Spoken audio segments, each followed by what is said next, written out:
What is going on, everyone? Thanks for entering the lobby of Hobbies. I'm Jazz, and on today's episode, we're going to be taking a look at the first ever roll and write game from Stonemaier Games, Rolling Realms, designed by Jamey Stegmaier. Now, this copy was sent to us by Stonemaier Games so that we can review and that you guys can check out and see whether or not this game might be right for you to add to your collection. We're going to ask the question that we always do: can you dig it? To find out how diverse this game is with retrospect to various audiences, whether or not this game is inviting to get to the table, and lastly, is this game good? So, without further ado, let's get into it.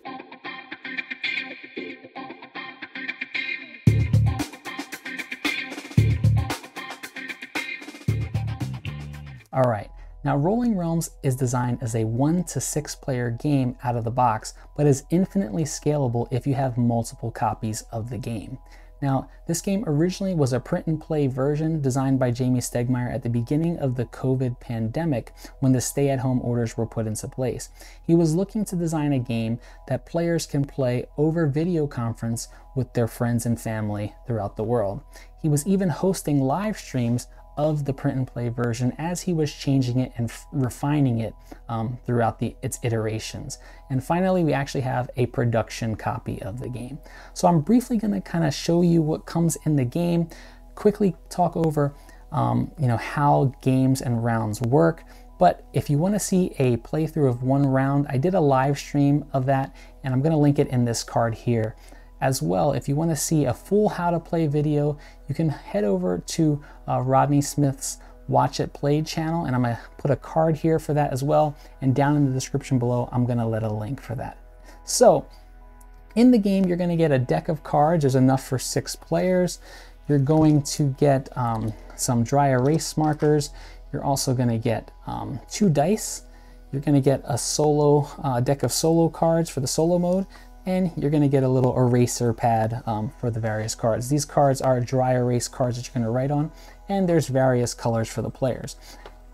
Each player, depending on how many players you have, will just take a stack of cards, and there's going to be 11 realm cards that are all going to reference the 11 games in the Stonemaier catalog, from Viticulture to Scythe to Euphoria, even Red Rising and Pendulum, the newest games in the Stonemaier lineup, are here. Red Rising is referred to as the Society, but that's because I believe there was a licensing issue. So players are going to take their stack of 11 realm cards along with their 2 scoring cards that they're going to use to track their score. They're going to track the dice that are rolled each round. Dice are going to be rolled 9 times each round, and there's going to be 3 rounds of play. There's also going to be a reference card here for your different resources that players are going to be accumulating throughout the rounds. Once all players have their deck of cards, one player at the table is going to shuffle the deck and select 3 cards, and all players will take those 3 realms from their deck, and everybody will be playing with the same cards. Those realm cards will be placed out in front of them, and one player at the table is going to roll the die, and then they're going to look at the dice that are rolled and take those 2 numbers and put them in the first slot here. Again, each pair of dice, the pair of dice are going to be rolled 9 times. So you'll be doing that 9 times over the course of one round. Once you have each die value, you're going to take one of those dice, and players are going to be doing this simultaneously, and write one of those die values into one of your 3 realms.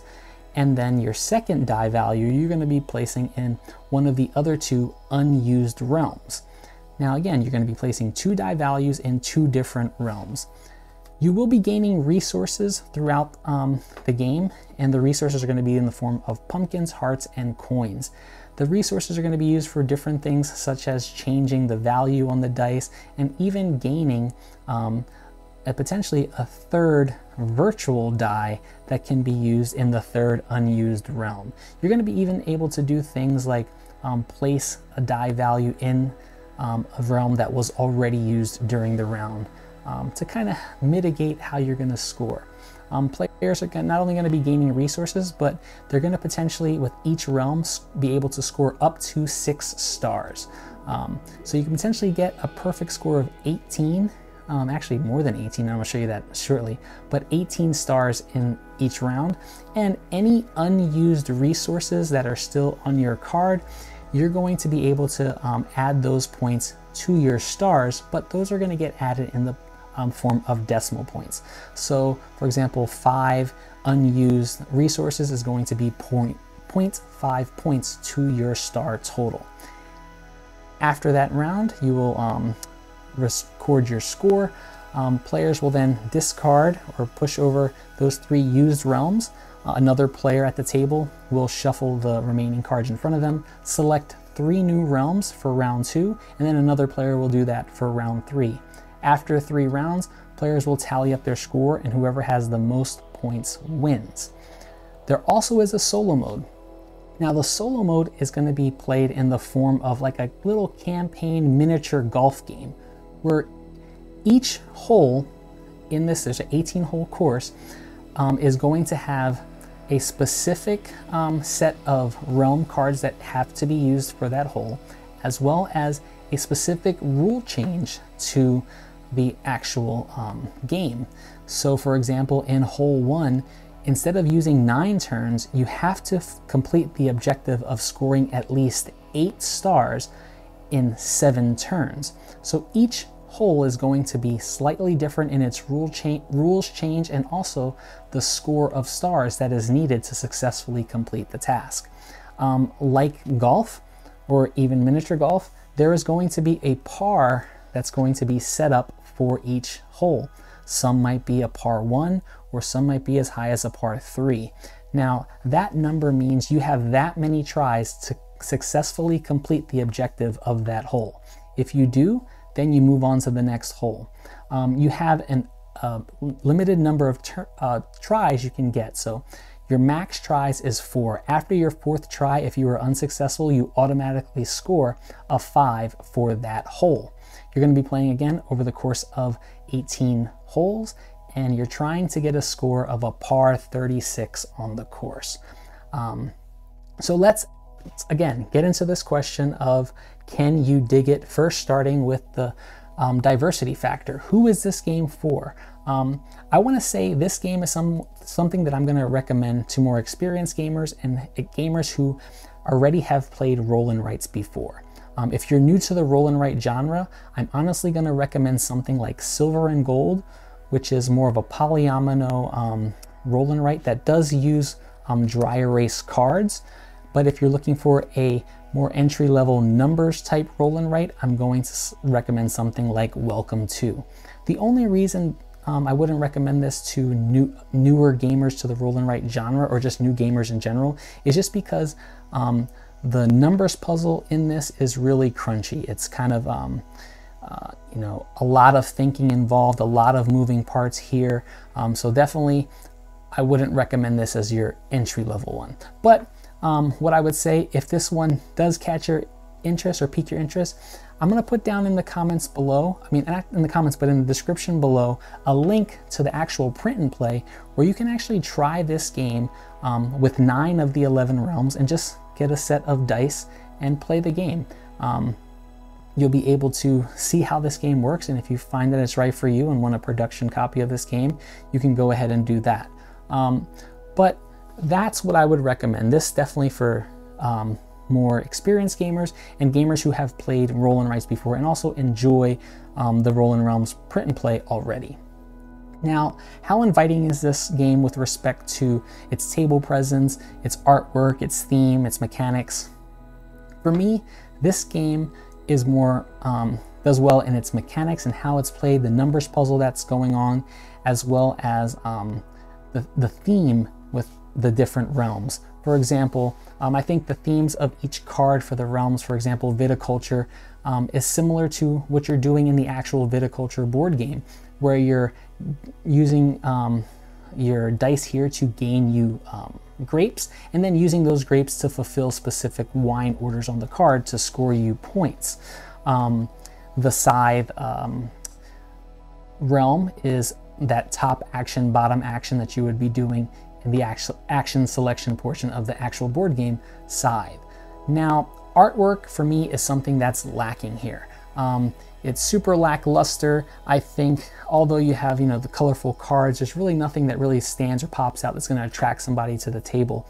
And even the card backs for me was something that is more of like a little Where's Waldo puzzle, where you're trying to kind of figure out what the different pictures on the back will symbolize. Like you have the wingspan bird from the wingspan box on there. You have the vineyards from the artwork in viticulture.